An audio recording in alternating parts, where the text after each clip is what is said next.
तो एमएससीबी की तरफ से क्या होता है, कॉन्ट्रैक्ट निकलता है मीटर बैठाने का। सबको वार्ड के हिसाब से, कॉलोनी के हिसाब से या किसको गली के हिसाब से कॉन्ट्रैक्ट दिया जाता है कि जाओ तुम ये गली में इतने 1000 मीटर बैठा के आओ, है ना, या फिर 100-500 जो भी हो। और 1 मीटर के जो प्राइस रहता है तकरीबन वो एरिया के हिसाब से रहेगा। अगर तुम 100 मीटर बैठाते 100 रुपये से तो तुम्हारे 10,000 रुपये हो जाएंगे। तो उसके लिए अपनों को क्या जरूरी है कि अपनों को एक प्रैक्टिस होना जरूरी है कि मीटर का फिटिंग कैसे करते हैं। तो उसमें हम जानेंगे कि ये मीटर का बोर्ड कैसे बनाते हैं। ठीक है, अपना काम कहाँ तक रहेगा, सिर्फ मीटर बैठाने का, लेकिन आगे की प्रोसेस भी अपन देखेंगे। अब आगे अगर तुम किसी के घर में ये बोर्ड बना रहे हो तो उसके साथ साथ तुमको क्या लगाना पड़ेगा, कटआउट एमसीबी भी लगाना पड़ेंगे, है ना। तो सिर्फ अगर इतना बोर्ड भी तुम बना के दे सकते हैं तो 300-400 रुपये तुम्हारे जो चार्ज है वो तुम आराम से ले सकते। और दूसरा आज अपन एक और चीज़ इसके अंदर देखेंगे कि इसके अंदर बिल कैसे कैलकुलेट होता है, बिल कैसे इसके अंदर आएगा। तो अपन क्या करेंगे, ये लैंप लोड के द्वारा जो लैंप है अपन तकरीबन 1000 वाट तक इसके अंदर जलाएंगे और उसके द्वारा 1 घंटे के बाद देखेंगे कि कितना यूनिट ये जला और फिर यूनिट के हिसाब से अब अपन देखेंगे कि अपनों को बिल कितना आएगा। चलो अब देखेंगे इसके कनेक्शन। तो कनेक्शन इस प्रकार से, सबसे पहले तो ये जो है अपनी सर्विस केबल जो आती है अपने ओवरहेड लाइन से, ये नियम है कि ये वायर हमेशा आना चाहिए सर्विस केबल के द्वारा। और ये वायर कौन ला के देता है, ये जो काम करने वाले एमएससीबी के पारेषण के जो लोग हैं वो ला के देते हैं ना। उसके बाद फिर आगे का काम तुम्हारा रहेगा और बोर्ड भी वही बैठा के जाते हैं। लेकिन जब अभी क्या हो रहा है कि बहुत ही नए बोर्ड चेंज हो रहे हैं, अपग्रेड होते जा रहे हैं। अभी हमारी तरफ तकरीबन 4-5 बोर्ड जो वो बदल चुके हैं, तो वो नहीं आते, वो क्या करते हैं कॉन्ट्रैक्ट दे देते हैं लोगों को, ये बदल गया हो। तो ये वायर तो अपने पास आई हुई रहती है सर्विस केबल। अब यहाँ से इसका कनेक्शन करना वो मेन है ना। तो मीटर अभी तक बहुत सारे बदले, लेकिन एक चीज़ है जो अभी तक नहीं बदली, वो इसके कनेक्शन है ना। कनेक्शन का जो इसका फॉर्मेट है वो सेम है, बाकी मीटर के अंदर बहुत सारी चीज़ें अपग्रेड हो गई है, बराबर। तो इसमें देखो इसके कनेक्शन कैसे है, सबसे पहले इनपुट के 2 वायर आएंगे बराबर, और आउटपुट के 2 वायर रहेंगे। तो इनपुट में जो फेज आएगा, 1 नंबर पे क्या रहेगा फेज, दूसरे नंबर पे न्यूट्रल, बराबर। अब इधर के 2 वायर कौन से है, आउटपुट के। तो आउटपुट में न्यूट्रल के बाजू में जो आएगा वो न्यूट्रल ही आएगा और उसके लास्ट में आएगा फेज, है ना। तो फेज जो है वो आजू बाजू में रहेंगे और दोनों न्यूट्रल बीच में रहेंगे। तो ये जब हम कनेक्शन कर रहे हैं तो इसके ऊपर लिखा हुआ भी रहता। अब ये फेज जो है जाएगा कहाँ पर, ये हमने लगाया यहाँ पे कटआउट फ्यूज और एक लगाया एमसीबी। तो हम एक तो ये भी लगा सकते हैं सिर्फ, या फिर सिर्फ ये भी लगा सकते। ये अपने समझाने के पर्पज के लिए अपने लगाया है। इसके अंदर जो अपना ये तार होता है बराबर, फ्यूज वायर। तो ये फ्यूज वायर जो है वो इसके रेटिंग के हिसाब से अपने को लगाना पड़ता है। अभी अपना है तकरीबन 32 एम्पियर का, बराबर। यहाँ तक अपने कनेक्शन हो गया। अब उसके आगे जो है ये जो काम है ये तुम्हारा, अगर तुमको सिर्फ मीटर का कनेक्शन कर दिया हुआ है तो तुम्हारा काम यहीं पे खत्म हो जाएगा। बस इतना काम है, 4 वायर लगाने हैं, इसके साथ एक फाइबर का बॉक्स आएगा वो लगा के उसके अंदर इसको बैठाना है और बाद में फाइबर का जो कवर आता है ढाक दो, तुम्हारा काम खत्म। अगर तुमको सिर्फ मीटर का कॉन्ट्रैक्ट मिला है तो, लेकिन अगर तुमको पूरा ही बोर्ड बनाना है कटआउट के साथ, अगर कोई व्यक्ति अगर तुमको बोलता है कि मेरे घर में फ्यूज का कटआउट का बोर्ड लगा दो, एमसीबी का बोर्ड लगा दो, है ना, तब फिर यहाँ से आगे की प्रोसेस चालू हुई।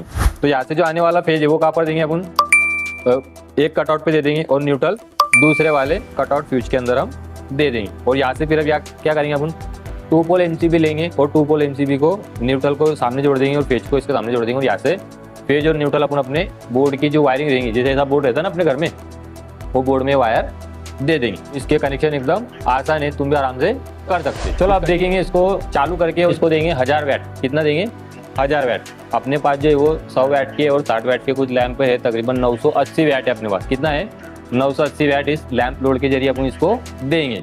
और ये देखेंगे कि 1 घंटे के बाद कितना यूनिट अपना यूज हुआ, है ना। तो यहाँ से इसको हम क्या करेंगे, चालू करेंगे। देखो लैंप चालू हो रहे हैं ना उधर।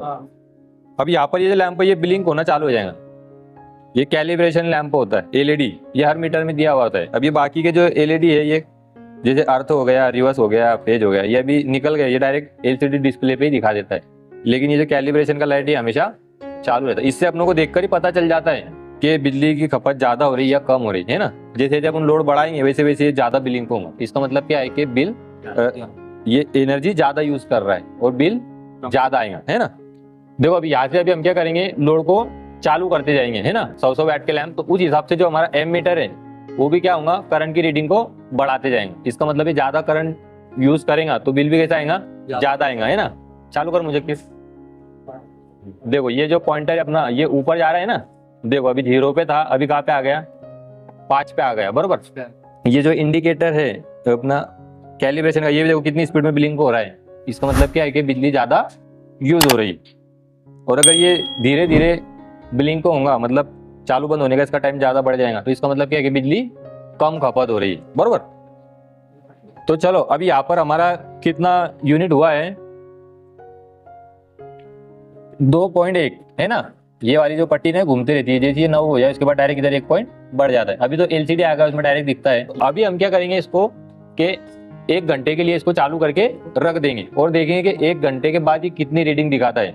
मतलब 1000 वैट को हमने कितना टाइम यूज किया, 1 घंटा, और 1 घंटे के बाद इसके हिसाब से कितने यूनिट हुए, फिर हम देखेंगे कि उस यूनिट के हिसाब से अपनों को बिल कितना आएगा।